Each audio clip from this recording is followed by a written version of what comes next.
untuk mengutuk Israel ketika Israel sedang melakukan perjalanan dari tanah Mesir untuk menuju tempat mereka yang dikatakan Tuhan tanah perjanjian. Ketika Raja Balak menyuruh, jadi Balak ini menyuruh pegawai-pegawainya untuk mengupahi si Biliam, membayar si Biliam supaya apa? Supaya dia bisa mengutuk umat pilihan Tuhan. Tetapi saudara yang diberkati Tuhan, justru dalam perjalanan Alkitab berkata Tuhan ada di sana.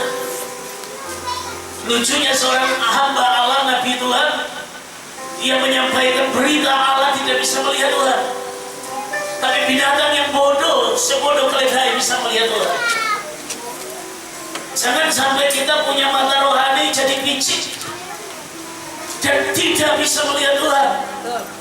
Karena dosa, karena nafsu, karena keinginan dunia ini yang menutupi mata rohani kita. Makanya saya katakan bahwa langit dan bumi akan berlalu, kata Alkitab. Yesus berkata langit dan bumi akan berlalu, tapi perkataanku tidak akan berlalu. Berarti orang yang hidup menurut perkataan Yesus akan tinggal selama-lamanya. Orang yang ikut perkataan Yesus pasti diberkati Tuhan. Orang yang ikut perkataan Yesus pasti sehat. Orang yang ikut perkataan Yesus pasti mendapat pertolongan dan mujizat.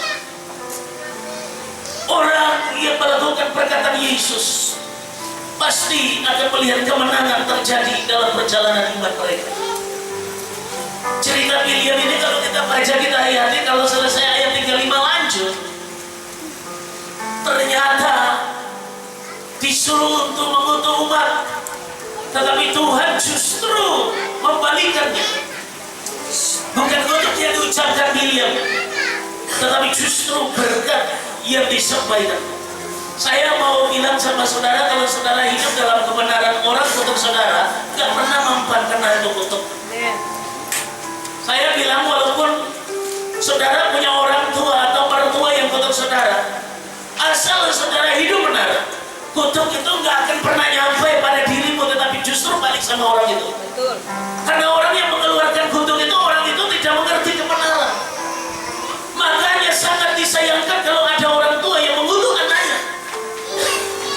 Engkau anak durhaka, engkau anak kurang ajar.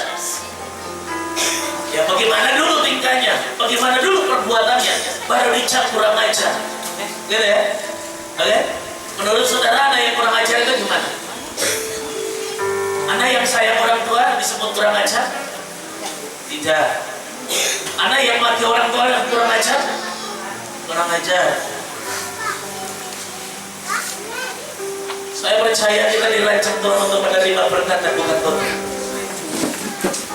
Tapi itu tergantung saudara dan saya.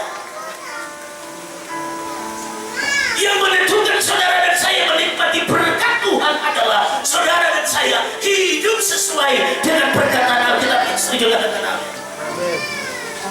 Amin. Jadi hanya orang yang hidup menurut perkataan Alkitab, mereka lah yang menikmati berkat. Orang kutuk saudara gak akan mempan. Orang rencanakan jahat kepada saudara gak akan terjadi. Mengapa? Karena tangan Tuhan yang akan menggagalkan orang itu, tangan Tuhan yang akan apa? Berhadapan dengan orang tersebut.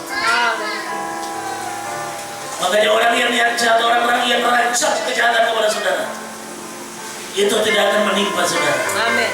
Tuhan berkata kepada Israel, penyakit, malapetaka, sampar, kutuk yang kutimpakan kepada Mesir itu tidak terjadi padamu jika kamu hidup menurut ketetapan. Kamu tidak sakit-sakit, tidak jadi langganan dokter, amin. Walaupun tidak di backup dengan BPJS. Saya bilang sama istri saya, dulu kita BPJS jam sostek. Istri saya kok kumat, selalu apa ke dokter, selalu masuk rumah sakit. Saya bilang dalam nama Tuhan Yesus, saya putuskan kutuk ini. Saya stop BPJS, saya stop jam sostek. Saya punya Tuhan yang hebat yang sanggup untuk menolong saya untuk mengcover kesehatan saya. Kadang-kadang kita sudah berpikir matematika kita, kalau kita sakit nanti gimana? Sebenarnya kalau kita hidup benar, kita tidak perlu pikir sakit, karena Tuhan adalah sehat dan kuat. Amin. Amin. Orang BPJS juga jangan selesai juga mati tuh. Mati betul tidak? Mati ya. Tapi kalau orang yang melakukan firman Tuhan pasti sehat dan diberkati. Yang setuju bilang amin. Amin. Saudara yang diberkati oleh Tuhan Yesus Kristus, ada dua hal sederhana yang akan saya sampaikan pada pagi hari ini untuk saudara yang mau hidup menurut firman Tuhan, yang melakukan apa yang dikatakan perkataan Alkitab, maka hidup saudara dan saya pasti diberkati oleh Tuhan. Makanya saudaraku, saya percaya bahwa hidup kita tidak ditentukan untuk apa? Untuk mengalami kutuk, tetapi justru menikmati berkat. Sebab Tuhan berjanji untuk kita diberkati, bukan karena kutuk. Jadi kalau saudara hidup di dalam kebenaran, maka pasti saudara dan saya diberkati Tuhan. Yang setuju katakan amin. Amin. Coba nanti tolong buka itu sana. Mungkin sebentar nyala lagi ya. Ini dibuka ke sana ya, masing-masing. Ya. Nanti kalau lampu sudah nyala, tutup lagi. Ya, AC-nya jalan. Supaya tidak kena sinar matahari. Sekali-sekali kita kepanasan lah. Mungkin Tuhan pikir hari ini, ya, aku harus orang ada masalah sedikit, lampunya mati supaya kita panas-panas sedikit. Ya, kita rasa kita mulai buat perbandingan itu. Kalau panas itu enaknya bagaimana, dinginnya enaknya gimana, kan? Panasnya juga ada enaknya, dinginnya juga ada enaknya. Kalau kelebihan dinginnya juga kemasukan angin, ya bisa bahaya. Ya kalau panas itu ada enaknya juga. Panas itu mengajarkan kita untuk kita mengerti bahwa di dunia ini tidak ada kesenangan, hanya kesenangan ada di dalam Yesus. Amin. Amin. Nah, saudara yang diberkati Tuhan, dua hal yang sangat penting yang akan saya bagikan bagi kita pagi hari ini. Berubah dan mencari berkat akan membuat kita mencari pribadi yang berbeda dan memiliki prinsip-prinsip kerajaan Allah dan membuat Tuhan kagum dengan cara hidup kita. Ada dua cara bagaimana kita dapat berubah dan untuk mencari berkat. Yang pertama, saya jumpai di sini adalah dengar peringatan Tuhan. Tolong bilang kiri kanan Bapak Ibu, kalau kita mau diberkati, kalau kita mau lihat mujizat, kalau kita mau lihat kemenangan, dengar peringatan Tuhan. You speak. Kalau kita mau lihat kemenangan, dengar peringatan Tuhan. Amin. Lucu ya saudara, kita berkata bahwa pilihan seorang nabi Tuhan, dia berbicara atas nama Tuhan yang sangat lucunya ketika dia hendak pergi untuk apa? Mengucapkan kutuk bagi Israel. Justru Allah menghalangi dia, malaikat Tuhan mendatangi dia. Seharusnya dia sebagai seorang hamba Allah yang bersekutu dengan Allah, yang dekat dengan Tuhan, seharusnya dialah yang lebih dahulu melihat Tuhan, bukan si keledai yang dia tunggangi itu, bukan si binatang keledai yang yang bodoh itu yang bisa melihat Tuhan. Nah, saudara dengar baik, mungkin saudara dan saya berpikir bahwa kita orang hebat, tetapi saya mau katakan kalau kita tidak hidup menurut perkataan Alkitab, Alkitab berkata kita bodoh. Ada haleluya. Mau lihat kemenangan dari Tuhan? Tolong bilang kalau mau lihat kemenangan dari Tuhan. Sekali lagi bilang kiri kanan Bapak Ibu. Dengar peringatan Tuhan. Dan kadang ketika kita menghadapi masalah, kita bilang kok saya sudah doa, saya sudah puasa, kok masih ada masalah. Woi, dengar peringatan Tuhan. Mungkin Tuhan sedang pakai masalah itu untuk memperingatkan saudara. Mungkin Tuhan sedang memakai masalah itu untuk mengingatkan saudara. Mungkin Tuhan sedang memakai situasi itu untuk mendidik saudara. Tetapi karena saudara dan saya tuli bukan secara jasmani, tapi karena tuli rohani tidak bisa dengar suara Tuhan, makanya saudara dengar baik. Proses proses itu terus berulang-ulang kali terjadi bagi hidup saudara. Kenapa? Karena saudara dan saya tidak pernah lulus di dalam suatu masalah yang saudara dan saya hadapi. Betul. Kenapa bodoh? Keledai yang bodoh, binatang bodoh, dia masih lebih pintar dari seorang hamba Tuhan. Hamba Tuhan yang bisa bicara atas nama Tuhan jadi bodoh karena duit, jadi bodoh karena harta, jadi bodoh karena hal-hal lahiriah, jadi bodoh karena gaya, jadi bodoh karena perut, lalu jadi bodoh karena menginginkan sesuatu yang lebih. Alkitab berkata, Bilia mendapat apa? Duit, mendapat harta. Dia diberikan sesuatu oleh Raja Moab, yaitu Balak, memberikan sejumlah apa? Uang, emas dan perak kepada dia. Orang ikut Tuhan sekarang, orang mulai berpikir, kalau saya ikut Tuhan gak diberkati, berarti saya hidup kutuk dong. Tidak selamanya, saudara. Kalau belum diberkati, jangan saudara pikir saudara kena kutuk. Mungkin saudara malas. Orang malas gak akan pernah diberkati. Mungkin saudara apa? Tukang apa? Tukang nipu. Ya orang nipu bagaimana mau diberkati? Halo? Orang yang mau diberkati, diperhatikan Tuhan adalah orang yang dengar peringatan Tuhan. Amin.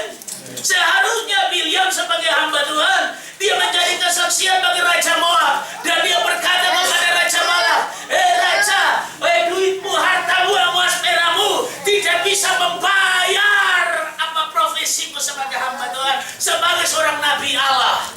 Duitmu tidak bisa mempengaruhi aku, sebab aku tidak akan pernah mengucapkan kutuk bagi Israel, sebab aku ditentukan Tuhan untuk mengucapkan berkat bagi orang-orang pilihan Tuhan yang setuju dengan amin.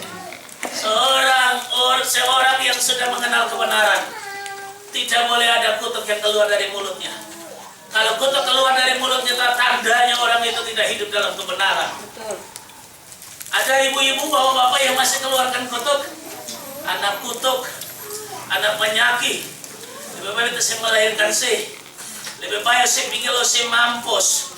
Saya jalan lo saya kerko. Saya jalan lo saya mati. Saya jalan lalu pohon rubuh. Saya jalan di pinggir apa? Pinggir jalan. Lalu apa? Tiang listrik jatuh tabelah. Lalu tindu sepu kepala otak talamburan. Woi, dengar. Woi, dengar. Kalau orang yang sudah hidup di dalam kebenaran masih memperkatakan pernyataan seperti itu, woi, orang itu tidak benar. Bilang kiri kanan Bapak Ibu, kalau kita masih memperkatakan kutuk kepada orang lain, kita tidak benar. Amin. Yang menentukan saudara orang benar adalah apa? Bicaramu kebenaran. Tidak ada dusta, tidak ada tipu. Amin. Jadi saudara bisa buat perbedaan. Alkitab menerangkan begini, dari buahnya lah kamu bisa mengenal mereka. Dari buahnya lah kamu bisa menerawang mereka. Ya, kamu bisa tahu orang yang benar mana orang yang tidak benar. Sekalipun orang itu Pentakosta, sekalipun orang itu karismatik, tapi kalau dia bicara hanya maki, kalau dia hanya bicara hanya cabul, kalau dia hanya bicara hanya kata-kata kotor, kata-kata yang tidak benar, nonsen, katakan kamu bukan orang benar. Orang benar harus memperkatakan yang benar. Tolong bilang kiri kanan, orang benar harus memperkatakan yang benar. Amin. Amin. Kalau kita masih memperkatakan yang tidak benar, apakah kita orang benar? No. You woman true. Ya, saya katakan kalau kita orang benar, kalau kita seorang yang benar, wanita yang benar, human true. Ya, kalau kita seorang pria yang benar, kita pasti menyatakan yang benar. Amin. Tapi kalau kita tidak hidup dalam kebenaran, pasti yang keluar tidak benar, betul tidak? Tandanya kita bukan orang benar. Tandanya kita kotor. Tandanya kita belum bersih. Tandanya harus kita di apa? Diperhatikan, dipulihkan, dibersihkan.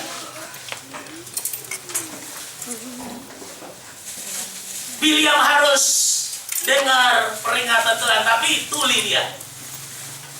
Pongo, tahu pongo, tuli. Ya? Dia tuli. Dia tidak pernah mendengar peringatan Tuhan. Padahal Tuhan datang bicara buat dia, no. You harus bicara berkat buat umatku. You bukan bicara kutuk buat orang. You dipanggil untuk menyatakan berkat buat orang. You dipanggil untuk apa? Mencari berkat buat orang. Bukan mencari penghalang. Bukan mencari kutuk. Bukan mencari buah bibir orang. Dengar saudara jemaat Tuhan. Kalau kita dengar peringatan Tuhan, berarti kita mau menerima arahan dari Tuhan.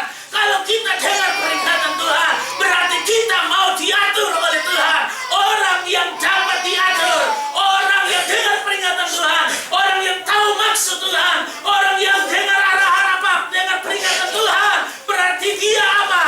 Tidak dapat dikuasai oleh yang negatif, tidak bisa dipengaruhi oleh yang negatif. Orang yang dengar peringatan Tuhan berarti dia respect, dia merespon keinginan Tuhan. Dia tidak diperbudak oleh keinginan nafsunya.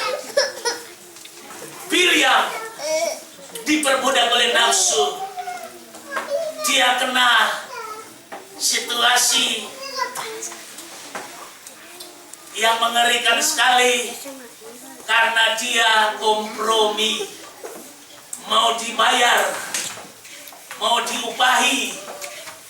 Dengar baik saudara, Tuhan tidak senang kalau orang sudah hidup di dalam kebenaran lalu masih hidup menurut cara yang tidak benar. Hidup kita harus benar, amin.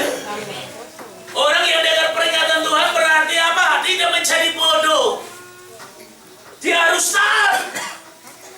Orang yang dengar peringatan Tuhan berarti dia tidak dibutakan karena materi atau harta. Bilyam dibutakan mata rohaninya oleh harta. Keinginannya mengganggu kestabilan rohani.